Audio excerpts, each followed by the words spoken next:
Well, guys, another day, another headline of Tom Lee absolutely catapulting all of his money seemingly into ETH. And this comes right after ETH just absolutely blows past in the downward direction $2,300. I think it went to $2,200 yesterday.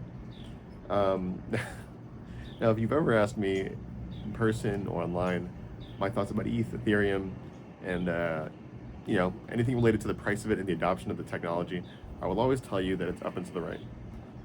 There's a reason why I tell you not to follow my advice from a financial perspective. I still have a lot of ETH.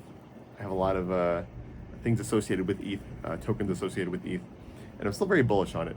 Ironically enough, again, if you've seen a lot of the videos I've been making, the technology that the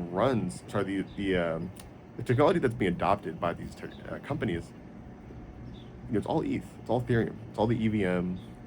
It all goes back to the Ethereum network.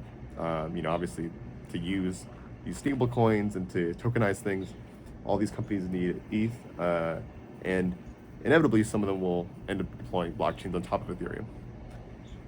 So why does the price keep dumping, especially when it comes to Tom Lee? This guy literally, I think he might have, I don't know if he has double-digit percentages of ETH supply yet, but he's got at least 5%, I think, of the entire ETH supply, somewhere around there. I tried looking up the website where it previously showed that, but I couldn't find it. So if Tom Lee is bullish, this guy is this entire essentially company dedicated to buying it and staking it, by the way. The guy is making apparently $25 million on this thing at current prices, just from staking alone. What is, what's going on? What's happening? The adoption is going great, but the price is, down and to the right. And it goes with most cryptos. Pretty much almost every major is down and to the right. Bitcoin, Solana, etc. I think the problem is that, up until I think Tom Lee really kind of took over, and even now, there really isn't a centered focus on Ethereum anymore. What I mean by that is back in the day, a couple years ago, when it first hit its all-time high of around $5,000 maybe, there were no real competitors. Solana was around, I think, but no one really gave it much attention, to be honest. This was like pre-FTX, I think.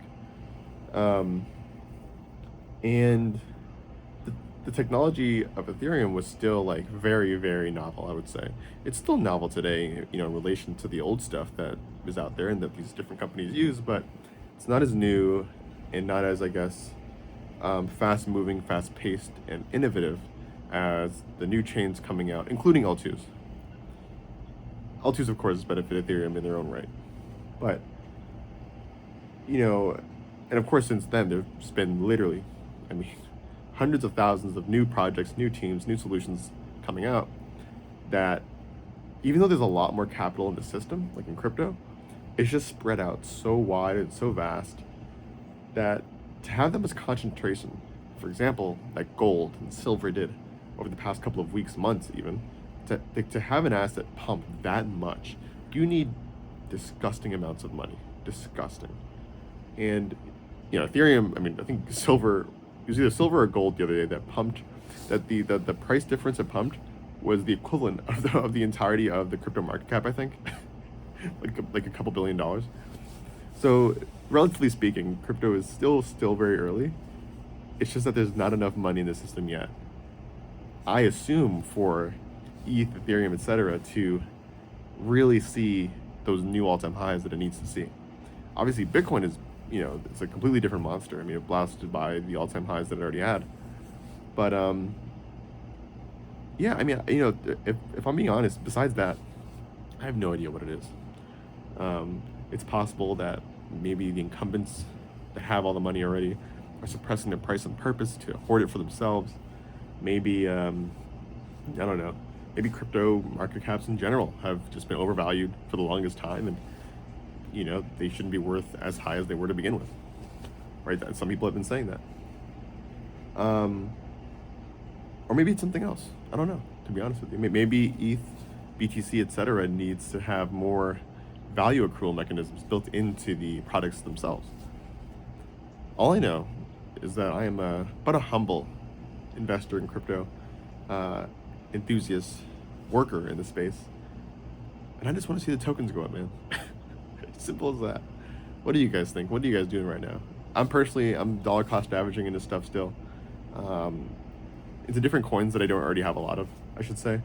But besides that, like, everybody's trying to cash out a little bit, bro. Like, man, I don't remember the last time I actually sold like a good amount of crypto and did anything with it. I don't know. It might have been 2021, actually, now that I think about it. What are you guys doing? Let me know. Hopefully everyone's out there safe. Don't play with the leverage. I've messed around with leverage too much. Every time I do it, I get liquidated. Every time. I used a stop loss the other day, actually, and it worked. I didn't lose all my money. Just half of it. What do you guys think? What are you up to? Stay safe. Let me know in the comments. Catch you in the next one.